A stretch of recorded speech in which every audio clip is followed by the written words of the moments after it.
Sí, Amex, sí se ve.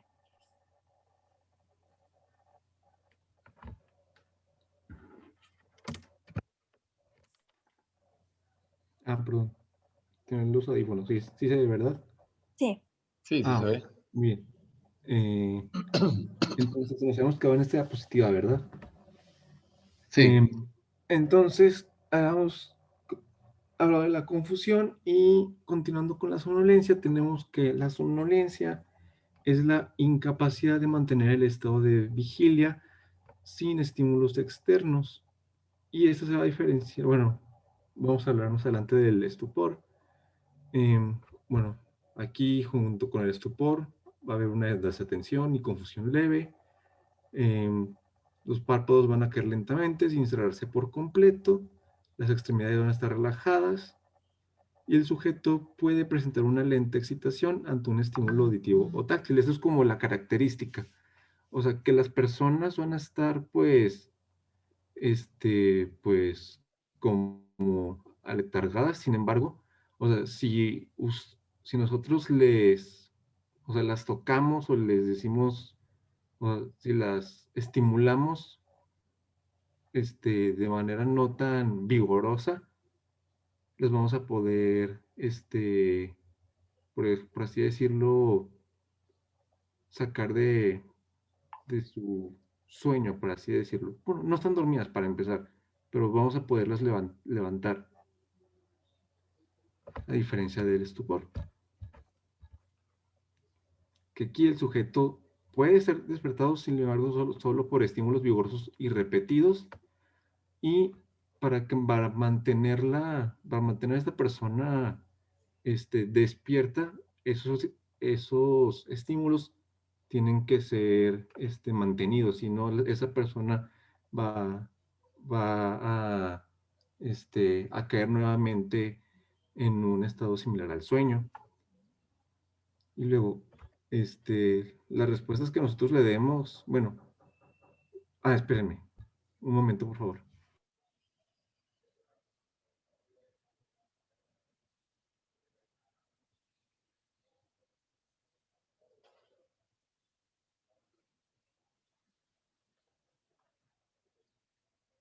Listo. Entonces, cuando nosotros le demos orden a esos pacientes, usualmente las respuestas que les demos van a desaparecer o van a ser lentas o inadecuadas. Y la respuesta motora va a ser estereotipada. Y es muy común que los pacientes estén inquietos. Como les comenté, o sea, si nosotros no estimulamos al paciente rápidamente, ellos vuelven a un estado parecido al sueño. Y es muy común o sea, que si nosotros les abrimos los ojos, o sea, o sea, vemos que los ojos están, ¿cómo se dice? Hacia arriba y hacia afuera, como si estuvieran dormidos. Y aquí, si nosotros hacemos una exploración neurológica, vamos a ver que los reflejos tendinosos plantares pueden estar alterados dependiendo de la enfermedad subyacente, y también el patrón respiratorio puede estar alterado, igualmente dependiendo de la enfermedad subyacente. Entonces aquí en el estupor y la somnolencia, para diferenciarlos, una pauta que es útil es que para vencer la somnolencia para vencer la somnolencia es suficiente como un estímulo verbal, y para vencer el estupor es necesario ya un estímulo nocivo o doloroso. Es una diferencia que nos marca la biografía.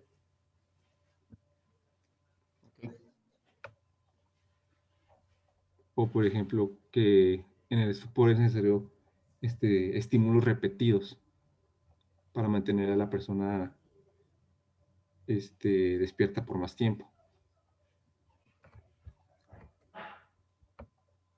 Y bueno, ya hablando del coma, bueno, esta palabra viene del griego, pues, coma, que significa sueño profundo. Y aquí el sujeto va a ser incapaz de ser despertado mediante estímulos externos o necesidades internas. Es decir, la persona, pues, ya es incapaz completamente de despertar. Ya es, ¿cómo dice? En el otro extremo del espectro que habíamos comentado perdón, de los estados de conciencia. Y aquí los hallazgos y signos van a depender de la causa subyacente, porque incluso dentro del coma también hay un como espectro de manifestaciones que podemos encontrar. En las etapas más profundas, los reflejos, ya sean pupilares, corneales, faringios, tendinosos, etcétera, plantares, van a ser disminuidos, mientras que en las etapas más superficiales, los reflejos pueden observarse y el Babinski puede ser positivo o negativo. Bueno, puede estar presente o no presente. Y en la valoración del coma, la respuesta a estímulos externos, vamos a evaluar la tendencia de la evolución de este coma, y esto lo vamos a hacer de manera seriada, es decir, o sea, vamos a evaluar el coma, o sea, dependiendo, o sea, de cómo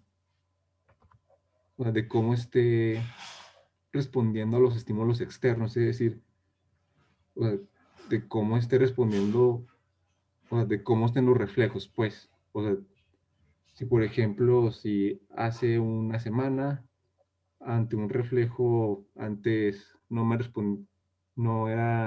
respondía tanto y ahora sí me está respondiendo más, entonces chance ahora eso significa que el coma, bueno, que ya no está en un coma tan profundo.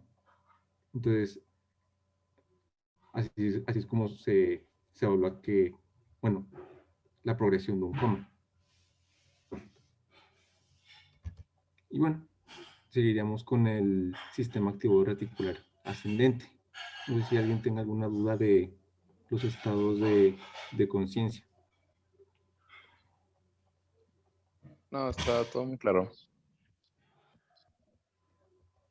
Okay. Muy bien. Entonces, para comprender lo que hace el sistema activador reticular ascendente, tenemos que entender, bueno, la bibliografía mencionaba lo primero, los experimentos de estos tres neurocientíficos, Bremer, Maguzzi y Magun, que bueno, él es Bremer. Entonces, lo que hicieron estos tres fue, bueno, Bremer lo que hizo fue que él experimentó con gatos. Entonces, él experimentó con gatos y lo que hizo es que él a los gatitos lo que les hizo fue hacerles cortes en su tallo cerebral. Entonces, a unos gatos les hizo cortes entre el puente y el mesencéfalo, o sea, aquí, en esta línea roja, y a los otros se los usó en la parte inferior del bulbo raquídeo, o en lo que, bueno, en inglés es médula oblongada, como ya comentó el doctor en clases pasadas, o sea, aquí más o menos. Entonces, cuando les hizo mediciones por electroencefalograma, se dio cuenta que a los que les hizo el corte entre el mesencéfalo y el puente, estos gatitos tenían el electroencefalograma desincronizado y estaban despiertos. Y no, espérense. Estos lo tenían sincronizado, el electroencefalograma. Lo tenían sincronizado y estaban dormidos. Mientras que los que tenían el corte en la médula lo tenían el electro desincronizado y estaban despiertos. Si mal no recuerdo. Sí. Entonces, con este experimento, este, infirió que algo había entre, bueno, entre el mesencéfalo y el puente, o sea, en la parte superior del tallo cerebral que, que activaba o que favorecía o que está involucrado en los ciclos del sueño y vigilia de los gatos. Y más adelante, Magusi y Magun afinaron bueno, las ideas de Bremer y mediante estimulación eléctrica en la porción medial del tegmento mesencefálico y zonas adyacentes en animales anestesiados lograron que cambiaran súbitamente, pues, ¿cómo se dice? Su estado de vigilia pues, anestesiado a un estado de alerta, es decir, o sea, estaban, por así decirlo, muy de relajación profunda a alerta, a una alerta. Entonces, estos sitios que causaban despertar eran eran los núcleos talámicos mediales inespecíficos hacia la porción caudal del mesencéfalo. Y estos sitios se encuentran dentro de la formación reticular, que bueno, es esa zona que se encuentra aquí.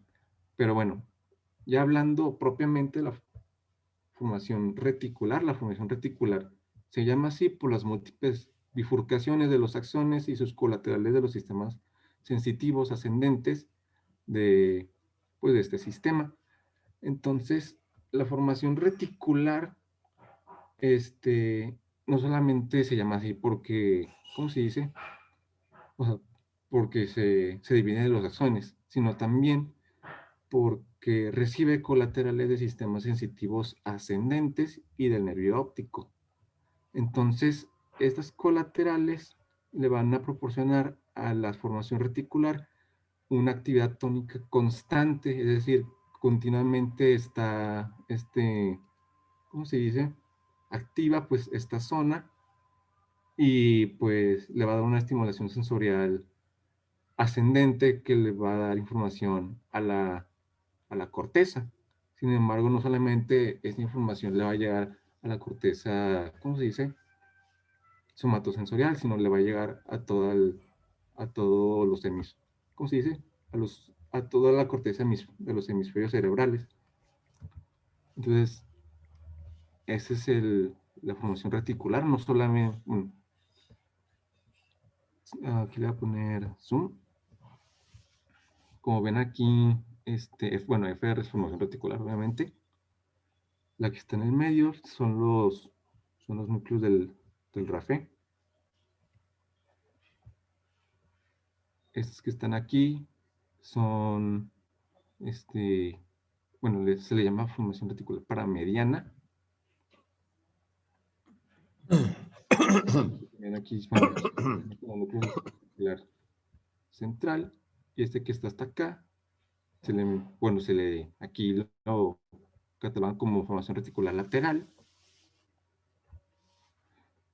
Y aquí, al ladito, en el diagrama nos lo están, ¿cómo se dice? Nos están señalando los grupos neuronales, específicamente los tipos de neurotransmisores que secretan. Esto es más, ¿cómo se dice? Importante en términos de neurofisiología. Y ahorita vamos a ver como la importancia del tipo de, ¿cómo se dice? De neurotransmisor que secretan, que vamos a ver que en los ciclos de sueño y vigilia, que ahorita lo voy a explicar, que sea como lo más relevante en como coma, el más involucrado sería la acetilcolina. Entonces, este sistema activador reticular ascendente se proyecta hacia la corteza cerebral de ambos hemisferios y va a mantener el estado de alerta. Entonces, ya hablando específicamente, ¿cuál es el sistema activador reticular ascendente? Porque este de arriba era la zona que causaba, que, ¿cómo se dice? Que causaba en los experimentos eh, el despertar en los animales. El sistema activador reticular ascendente en los seres humanos se considera la porción paramediana en la parte superior del tegmento del tallo cerebral y la región inferior del encéfalo.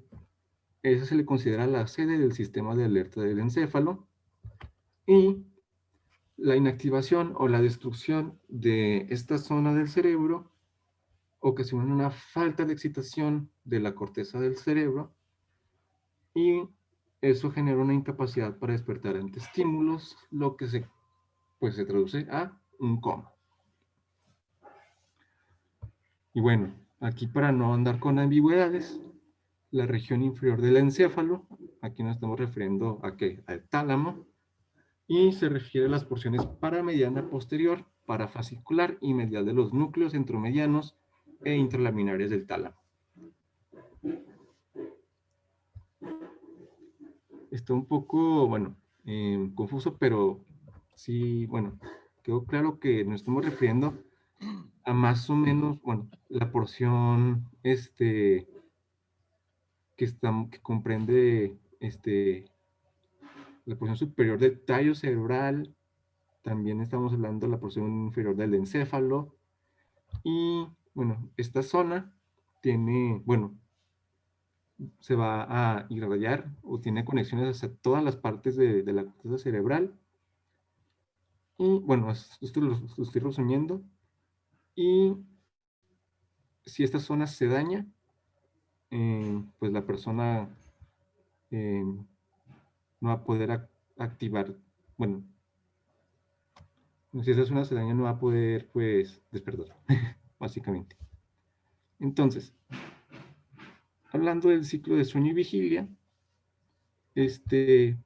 aquí va a haber cambios en el electroencefalograma. Aquí va a haber ondas lentas de alta amplitud en el sueño que van a cambiar a ondas rápidas de baja amplitud en el despertar, que bueno, o sea, van a ser ondas delta en el sueño profundo, bueno, u ondas teta en el sueño ligero, y esos van a cambiar a ondas alfa y beta, que son de la vigilia.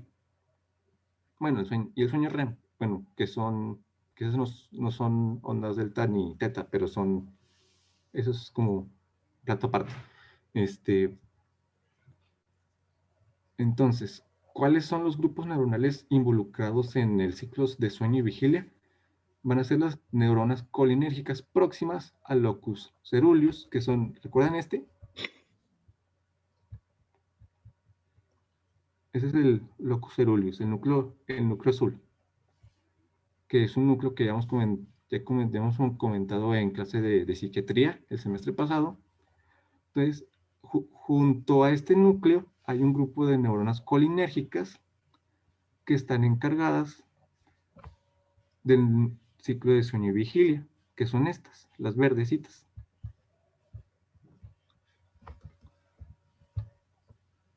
Entonces, estas neuronas tienen proyecciones a casi todos los núcleos talámicos, y estos núcleos talámicos a los hemisferios cerebrales. Y también en el hipotálamo está el núcleo tuberomamilar, que tiene neuronas histaminérgicas que también tienen conexiones a los hemisferios cerebrales y tienen una función similar. Y bueno, una vez que estos, ¿cómo se dice? Aquí por si no quedó claro con la otra imagen dónde quedan estas neuronas colinérgicas. Eso es un corte a nivel de puente. Aquí está el núcleo cerúleo o locus ceruleus. Aquí están las neuronas colinérgicas encargadas del ciclo de sueño y vigilia. Entonces, una vez que la persona despierta, para mantener el estado de vigilia, hay una descarga continua desde estas zonas de las neuronas colinérgicas, desde el núcleo tuberomamilar, Y además, descargas de acetilcolina desde el núcleo basal de Meynert, que ya habíamos hablado de me parece en la clase de demencias en Alzheimer, porque es una de las zonas que se, que se deterioran. Entonces, estas neuronas están ubicadas a manera de recordatorio en el prosencéfalo basal encima del quiasma óptico, ¿no? Como para recordar. Entonces, eso estamos hablando un poco de la fisiología del ciclo sueño-vigilia, o de cómo funciona el sistema activo reticular en el ciclo sueño-vigilia, más bien, ¿sí? No hablan, no, porque es un poco más complejo que, que esto, pero solamente una partecita o la parte que involucra el sistema reticular, bueno, sistema activo reticular ascendente. ¿Hasta aquí alguna duda?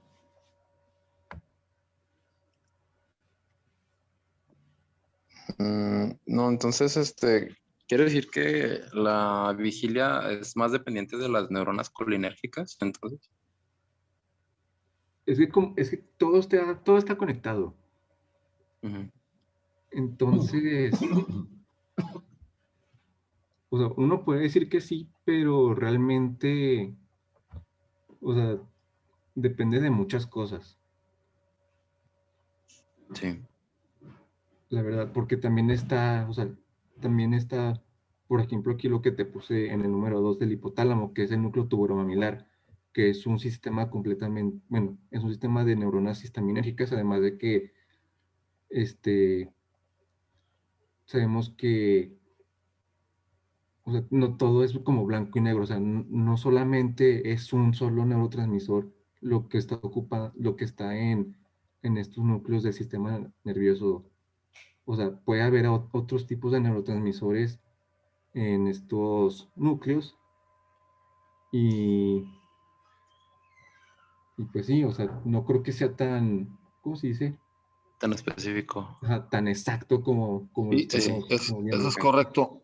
Por ejemplo, la noradrenalina es otro, esa viene, es un núcleo eminentemente noradrenérgico. Y las neuronas alrededor de él son las que son colinérgicas, los núcleos parabraquiales y las que están ahí. Vean, se llama parabraquial porque queda junto al pedúnculo cerebeloso inferior. Entonces, superior, pues, el, lo que dice el doctor es correcto en el sentido de que cada una de ellas va a tener una participación diferente. Por ejemplo, las neuronas colinérgicas participan directamente en el sueño REM, pero si hay actividad de la noradrenalina, se interrumpiría el sueño REM, porque ellas participan durante la vigilia. Entonces sí, hay varios neurotransmisores que participan en el sueño y en la vigilia, como son la noradrenalina, que mantiene ese estado que se llama arousal, eso que le llaman alerta y activación. Imagínense un soldado que está escondido ahí en la maleza, ¿verdad? En la selva, y que de repente oye ruidos. O sea, piensen en la alerta y activación que genera el, el, la noradrenalina. O sea, se prepara para atacar al enemigo en cuanto lo tenga ahí enfrente, porque pues, si no, el otro lo va a matar a él. Entonces, ese estado de preparación para que cualquier estímulo se le dé importancia, se llama así, arousal, que es la alerta y activación generada por la noradrenalina. Otro sería la serotonina, que también participa en diferentes etapas del sueño. Y otro sería la acetilcolina, perdón. Muy bien, pero aquí la acetilcolina, a partir de este núcleo se llama el núcleo basal de Meynert, que son neuronas del prosencéfalo basal que están arribita del quiasma óptico, tiene mucho que ver con el mantenimiento del estado de vigilia.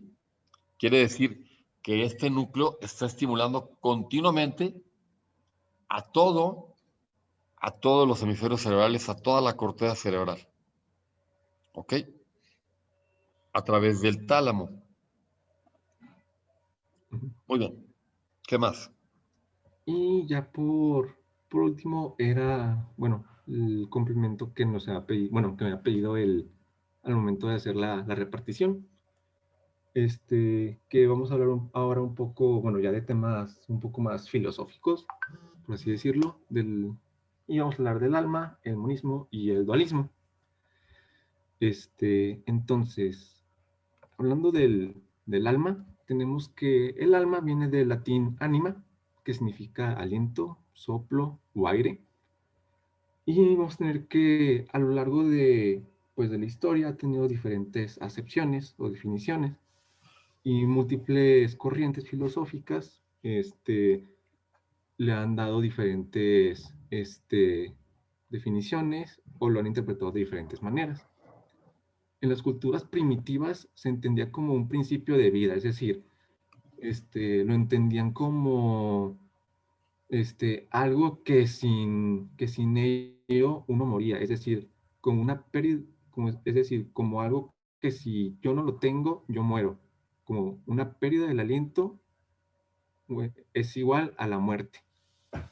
Y esto era común en muchas de las culturas del mundo antiguo, e incluso en las culturas clásicas.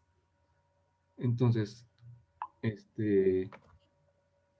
avanzando un poco más, igual culturas clásicas, llegamos a Platón, que era uno de los grandes filósofos de la antigua Grecia. Entonces, Platón, aquí es como uno de los grandes momentos donde el alma adquiere, bueno, donde se habla mucho del alma. ¿Por qué? Porque el alma adquiere un principio de conocimiento. Y aquí me refiero como principio de conocimiento porque aquí, además de, ¿cómo se dice? Además de que es un principio de vida, es decir, además de que es un principio de que si yo no lo tengo, yo muero, es un principio con el que el hombre adquiere conocimientos o es un principio con el que el hombre es un principio con el que el hombre adquiere nuevos conocimientos o con el que el hombre se diferencia como de los animales o se aleja pues de su vida terrenal, por así decirlo. O sea, es como, lo ve como un ser divino o como un ser etéreo. Y yo creo que todos recuerdan, bueno, o la gran mayoría recuerdan la teoría del mundo y las ideas de Platón, que bueno, Platón era un creyente del dualismo, que bueno, ahorita vamos a hablar del dualismo, alma-cuerpo, y decía que las almas pertenecían a al mundo de las ideas, que era un mundo etéreo, divino, un cielo, por así decirlo. Pero que estas almas estaban aferradas al mundo terrenal por el cuerpo humano. Entonces, las almas buscaban llegar al mundo de las ideas, pero solamente iban a llegar al mundo de las ideas si una persona se dedicaba al conocimiento a lo largo de toda su vida. Entonces, por eso es que pues, los filósofos de su época, o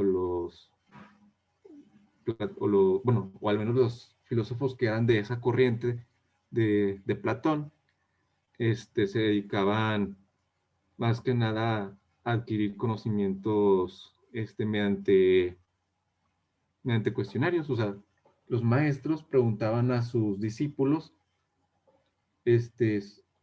simplemente, o sea, haciéndoles preguntas.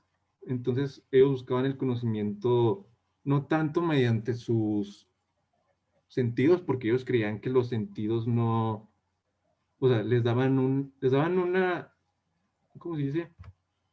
Una realidad errónea, o sea, les daban una, ¿cómo se dice? Una realidad, por así decirlo, mm, una Una idea, ilusión. sí, les daban una idea errónea de lo que era el mundo, sí. O sea, que lo que ellos sentían, o sea, con los sentidos, no era lo que era el mundo en realidad. O sea, que ellos tenían que la verdad, o sea, solamente era alcanzable mediante, solamente era alcanzable si el alma se desprendía del cuerpo, pues. Entonces, pues sí, ellos tenían esa idea de que para alcanzar como la iluminación, el alma tenía que desprenderse del cuerpo y pues solamente eso era alcanzable pues si te dedicabas al conocimiento por toda tu vida. Entonces eso era lo que ellos creían. Y bueno, continuando ya un poco más en el tiempo, a la Edad Media, este, los autores cristianos le dieron un enfoque más espiritualista y personal al alma. Y aquí hablamos ya, por ejemplo, de San Agustín de Hipona. Y aquí les puse, bueno, aquí les puse una frase como de él, o sea, el alma es el pensar que se vive. Y aquí, como de manera resumida, les puse que aquí ya los teólogos o ya los filósofos, bueno, ya los filósofos que estaban más apegados a ideas cristianas, este, ya le daban al alma un aspecto, ya un aspecto más espiritual, o le daban ya, una entidad, bueno, un carácter más personal al alma. Y para San Agustín, el alma no era una entidad material y remarca su carácter pensante y personal, es decir, ya el alma era ya, no era como algo muy personal para cada persona. Y también remarca que el hombre era un conjunto entre cuerpo y alma. Y a partir de Descartes, este, el alma pierde la acepción de principio de vida, o sea, en cuestión de filosofía, o pues sí, de filósofos, o sea, ya no es un principio de que si pierdo el alma me va a morir, y mantiene solamente la acepción de principio de conocimiento, es decir, la conciencia de sí, la conciencia de sí que tiene el ser humano, o sea, el pienso y luego existo.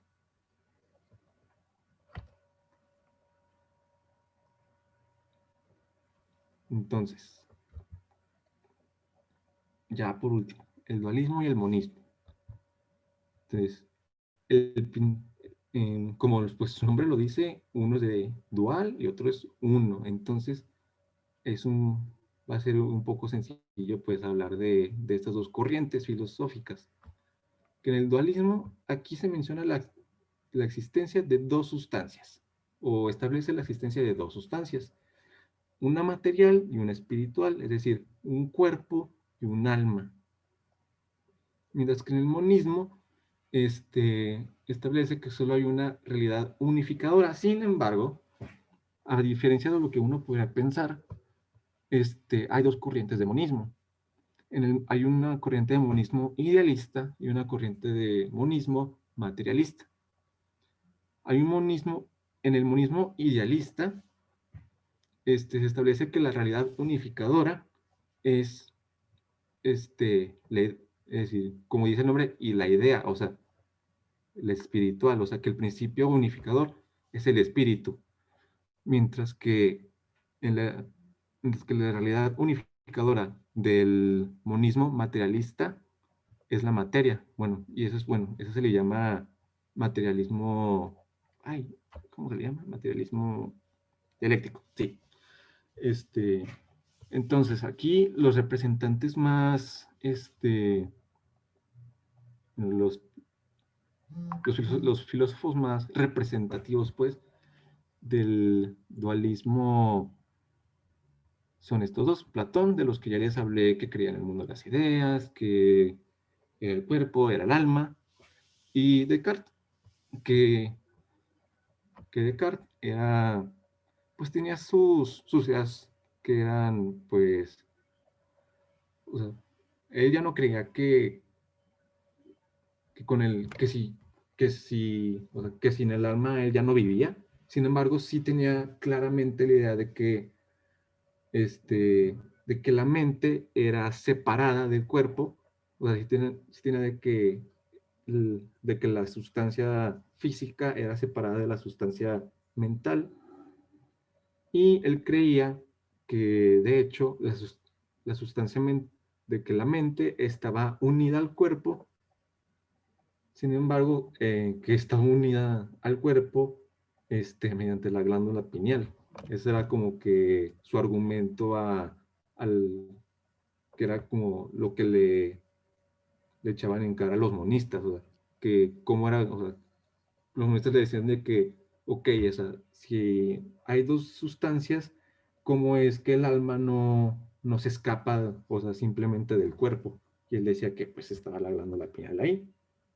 Y pues al parecer, pues, esa era su idea.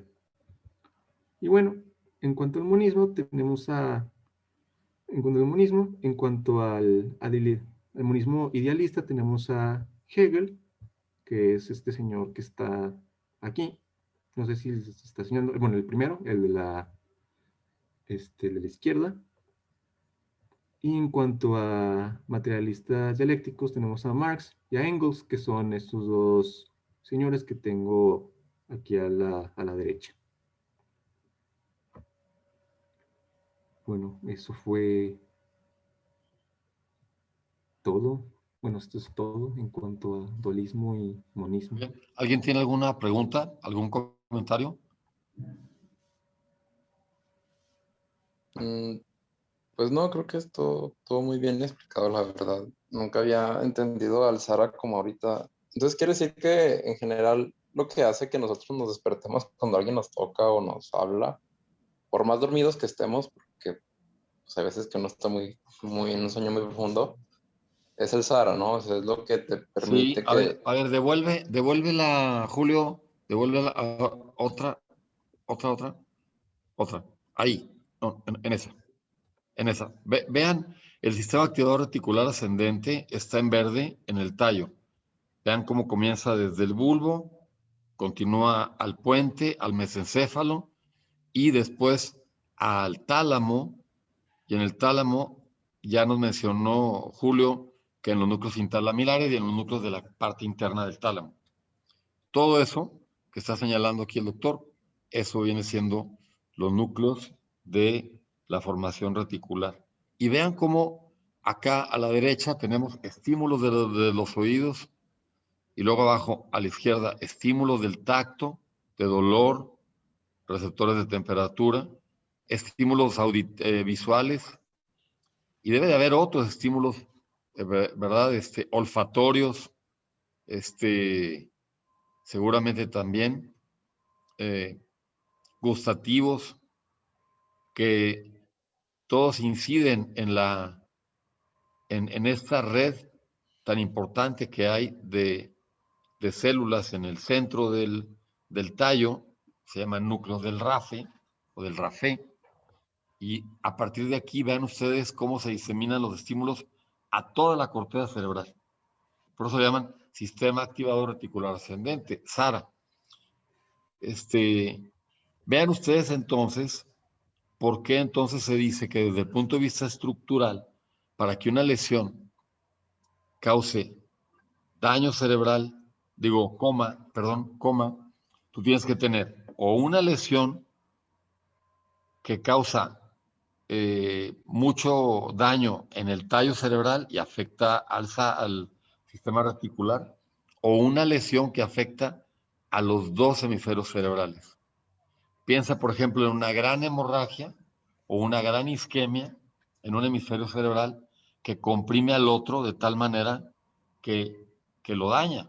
que le produce isquemia y que ya cuando se desaparece el edema, ya quedó tanto un hemisferio como el otro dañados, entonces el paciente queda en coma o en estado vegetativo persistente, porque ya los impulsos ya no le están sirviendo, ya quedó dañado el cerebro. Entonces recuerden, desde el punto de vista estructural, tendrías que tener o daño o un daño importante en el tallo que afecta a la formación reticular, o bien daño bihemisférico, daño bilateral en ambos hemisferios.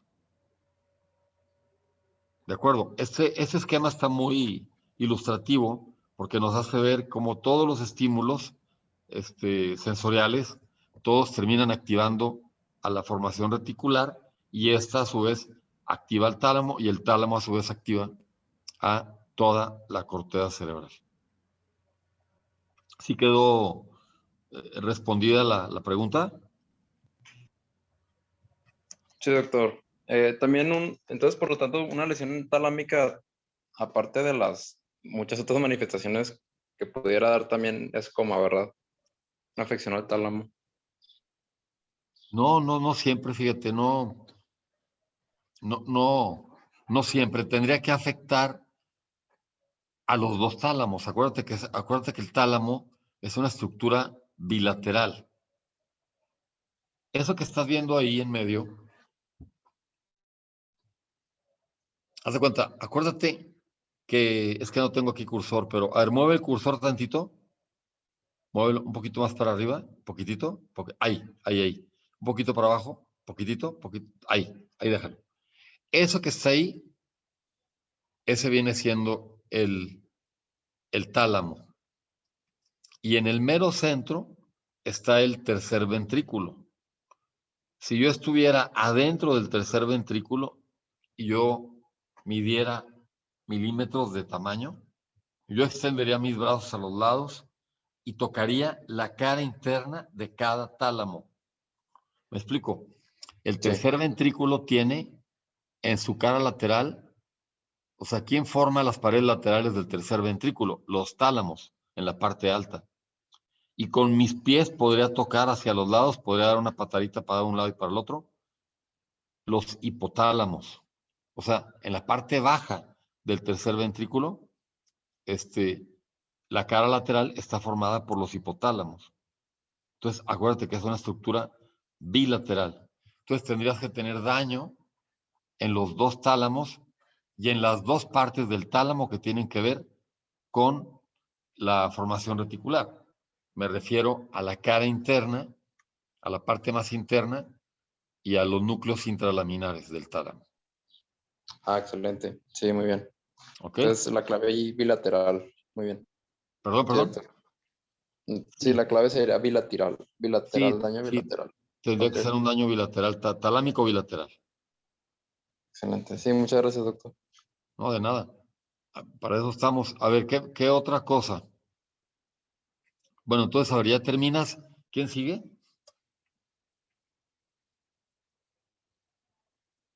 Sigue Hugo Valles, doctor. ¿Y está aquí con nosotros? Sí. Sí, aquí estoy, doctor. A ver, Hugo, ¿de qué nos vas a hablar?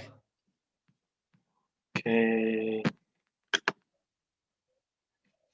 buenos días primero. ¿Qué tal? Buenos días.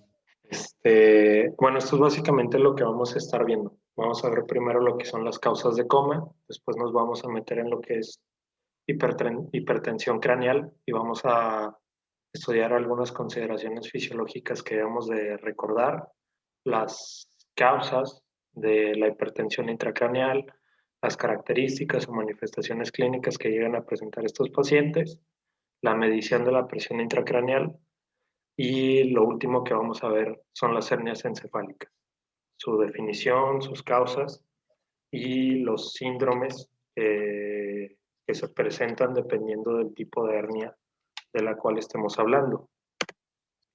Entonces, hablando de las causas de coma, tenemos que se van a dividir en dos grandes grupos.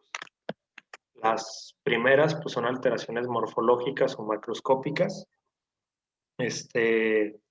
que pues, se van a estar encontrando o van a estar siendo lesiones que se encuentran en el tallo cerebral o en la parte inferior del diencéfalo, o también, como dijo el doctor hace un momento, pues que está afectando de manera generalizada a los dos hemisferios.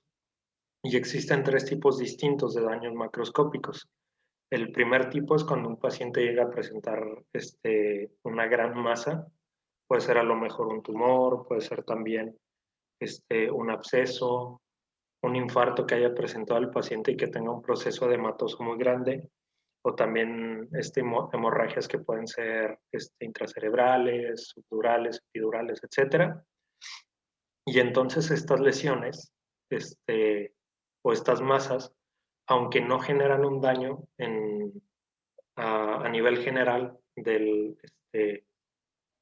cerebro, propiamente lo que se hace es que, aunque están localizadas, pues va a ocasionar que haya un desplazamiento, y este desplazamiento pues va a generar una compresión del mesencéfalo, de la región subtalámica y, pues, por así decirlo, de las, en general del sistema reticular activador ascendente, y ahí es donde se va a estar originando el estado de coma, ¿no? A partir de esta compresión. El mecanismo de tipo 2 o lesiones destructivas, pues en este caso ya podemos hablar más de lo que serían los eventos cerebrovasculares, ya sean hemorragias o isquemias, en donde lo más importante no es el efecto de masa, sino la lesión destructiva que se está presentando en el sistema reticular ascendente. Y por último, tenemos el mecanismo de tipo 3. Estas son lesiones bilaterales amplias que afectan a la corteza y a la sustancia blanca. Y entonces, con eso, ¿qué es lo que va a estar sucediendo? Que los impulsos talamocorticales no se van a estar transmitiendo de manera correcta, o va a haber una pérdida de las neuronas corticales. Entonces, ese sería como el problema que se presenta en el sistema reticular ascendente, en el tipo 3. Y es importante saber que en el tipo 3, como se puede deber a traumatismos, infartos, a meningitis o a procesos isquémicos o de hipoxia. Entonces, además de esta lesión amplia que afecta a la corteza y a las conexiones entre el tálamo y las neuronas corticales, pues puede estar como asociado con un mecanismo de tipo 1 o de tipo 2. El segundo, las segundas causas importantes o tipos de causas más importantes, pues serían las alteraciones metabólicas o submicroscópicas. En este caso, pues estamos hablando de anormalidades metabólicas o de la exposición a fármacos o tóxicos, o incluso de descargas eléctricas repetitivas, que como podría ser una convulsión, son las que nos van a estar ocasionando una insuficiencia neuronal. Va a hacer que las neuronas pues tengan alteraciones a nivel subcelular o molecular, y que a partir de ahí pues se esté generando el estado de coma. De los dos grandes grupos, el más común pues son los procesos o las causas metabólicas o submicroscópicas, y tenemos aquí una lista de todas estas causas submicroscópicas. En el caso de la isquemia, pues en este caso las neuronas no van a estar recibiendo el aporte de oxígeno y de glucosa adecuado. Una temperatura corporal extrema, que sería temperaturas mayores a 41 grados centígrados o menores a 30 grados, tienen también una repercusión en el metabolismo de las neuronas. No se sabe bien mediante cuál mecanismo, pero sí se sabe que tiene una repercusión. En el caso de los tóxicos, pues tenemos que en la diabetes estos tóxicos serían los cuerpos cetógenos. Si hay un coma de origen hepático, pues se estaría relacionando con el aumento del amoníaco. También se puede presentar como en el caso de un paciente con acidosis metabólica, pacientes con hiponatremia, el consumo de determinados fármacos, las convulsiones o las conmociones. Y después tenemos lo que es la presión intracraneal elevada. En el caso de las consideraciones fisiológicas que debemos de recordar, pues primero que nada es el saber que el cráneo, el canal vertebral y la dura madre pues son básicamente un contenedor rígido y que en su interior lo que vamos a estar encontrando pues es el encéfalo, la sangre y el líquido cefalorraquídeo.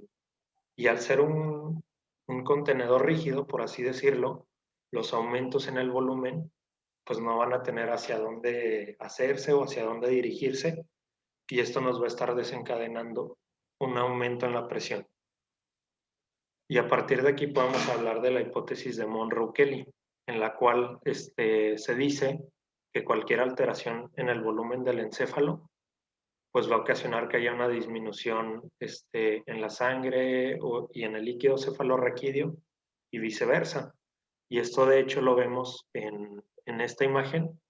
Tenemos, por ejemplo, un paciente que tiene una presión intracraneal normal, en la cual están equilibrados tanto el encéfalo como el líquido cefalorraquídeo como el volumen sanguíneo, pero en la imagen B vemos que este paciente ya tiene una masa intracraneal que puede ser un tumor o una hemorragia, y entonces este aumento de volumen ocasiona que tenga que haber una salida de líquido cefalorraquídeo y de la sangre, especialmente de la sangre venosa, y que a partir de ahí se esté compensando. Sin embargo, pues hay un punto donde esta compensación ya no es suficiente. Y aquí tenemos enlistados pues, todos como esos mecanismos de compensación, que sería el que mencionamos, el desplazamiento del líquido cefalorraquídeo, que hay una reducción de volumen sanguíneo a partir del desplazamiento venoso. Puede haber también hasta cierto punto como una deformación del encéfalo.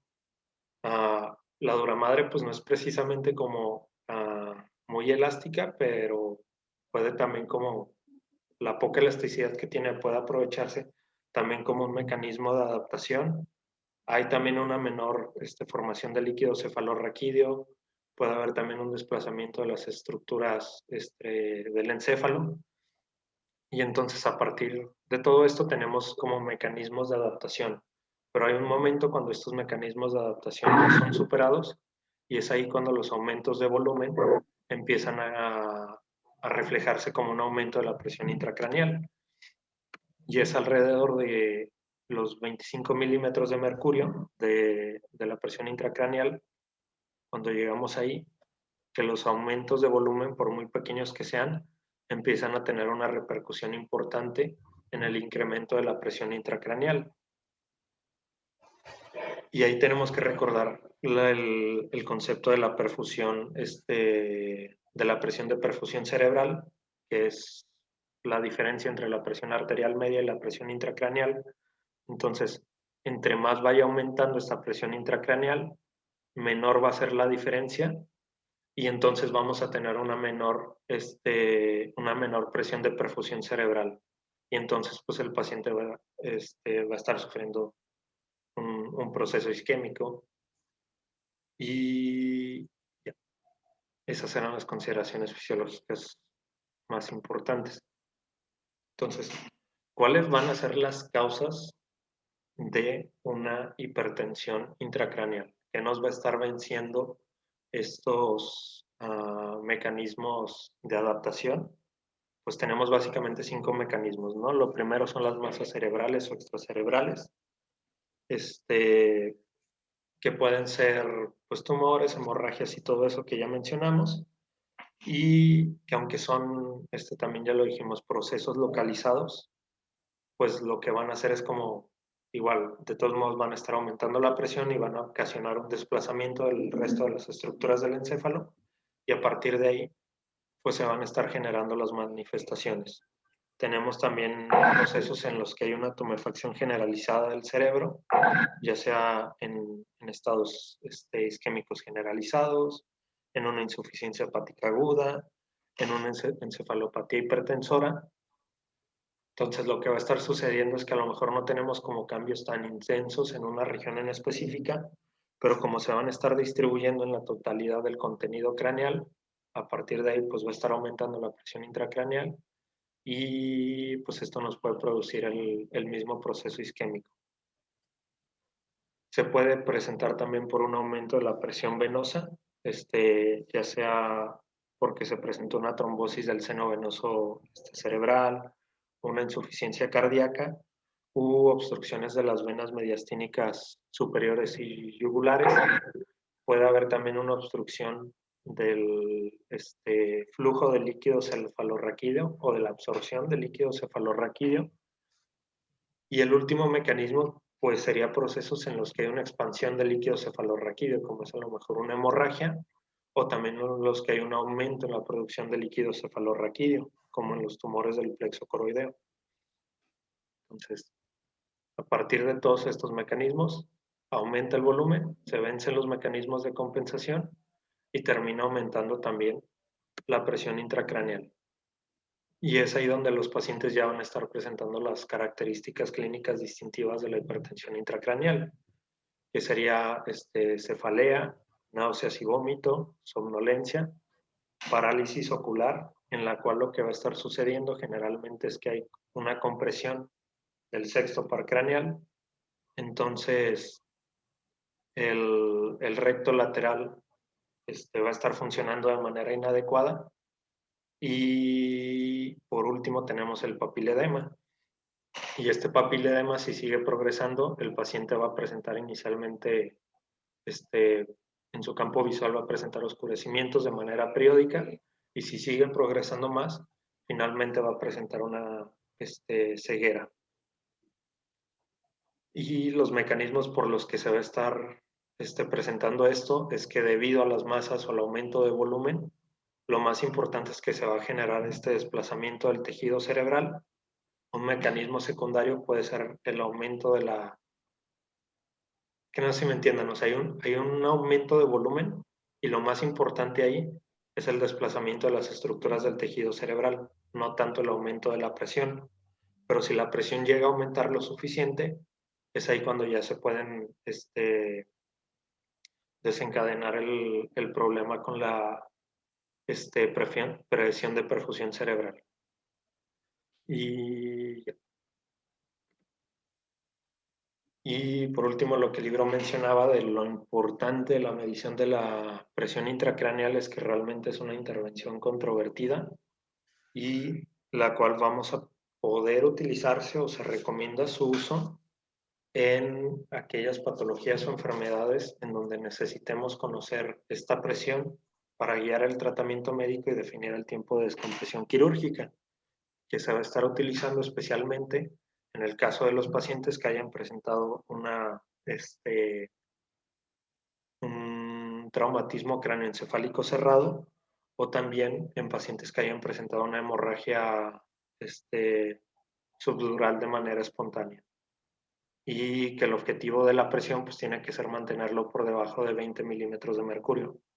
Lo normal es que sea menor a 15, pero el objetivo terapéutico sería que sea nada más menor a 20 milímetros de mercurio, porque ya vimos que si llega hasta 25, a partir de ahí los aumentos mayores pues los aumentos por arriba de 25 milímetros de mercurio son los que van a ocasionar un mayor aumento de la presión intracraneal, va a haber una isquemia más importante y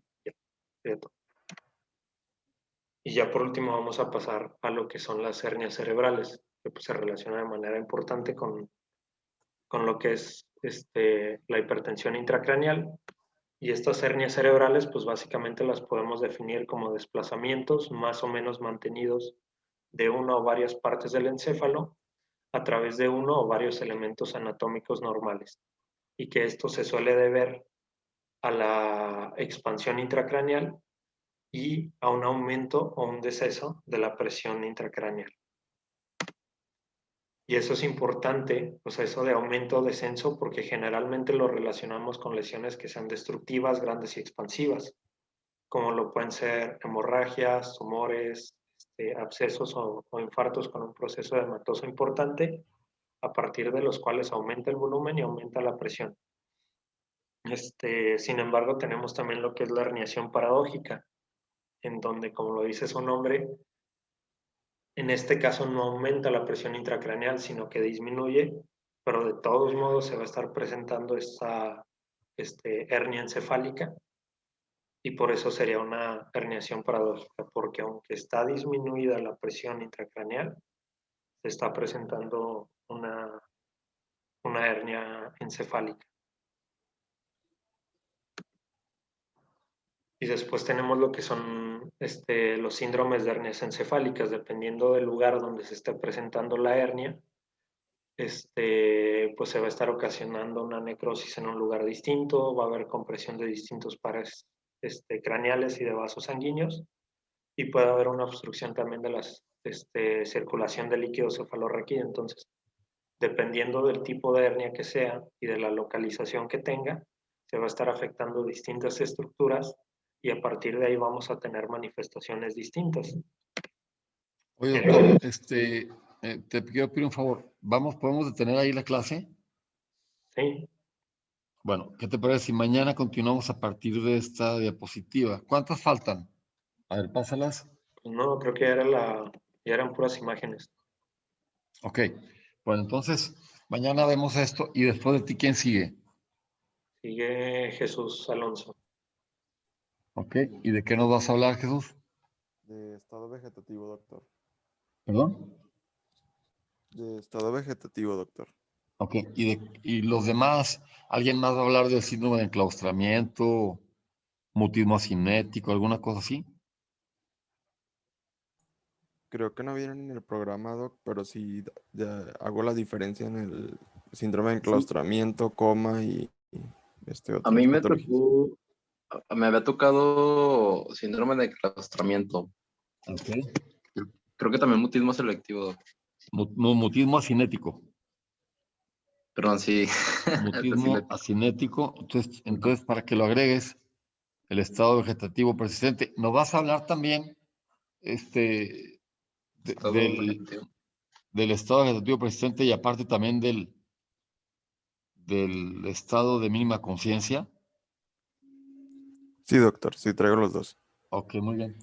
Bueno, entonces para que estén preparados para mañana, porque yo creo que ese tema mañana lo va a terminar el doctor. Entonces para mañana avanzar con esos dos temitas, ¿de acuerdo? ¿Estado de qué? ¿Cuál fue el último? ¿Estado de vegetativo persistente y el otro cuál? ¿El último? Uno que se llama de mínima conciencia Ok. o de mínima respuesta. Haz de cuenta que es un estado haz de cuenta, a mero abajo quedaría el coma, ¿verdad? Es el más profundo. Y Sí. luego enseguida hacia arriba estaría el estado vegetativo persistente, cuando ya el paciente está emergiendo. Y luego da la impresión de que está encaminándose a despertar, pero no termina de despertar nunca. Tiene un estado que le llaman de mínima conciencia.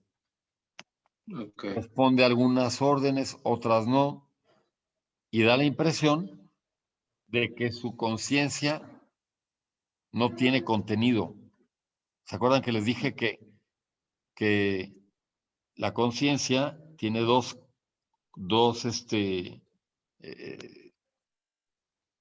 partes que la constituyen? Uno es estar despierto y otro es el contenido de la conciencia. Sí. Entonces, eso es lo que está faltando, ¿no? Sigue siendo una cosa tan trágica como el estado vegetativo persistente, porque el paciente no vuelve nunca a su estado de vida normal, al que tenía anteriormente. Bueno, muchas gracias. Entonces continuamos mañana, ¿no? Si Dios quiere. Sí, Sí, doctor, hasta mañana. Ok, gracias. Que tengan buen día, jóvenes. Igualmente, doctor.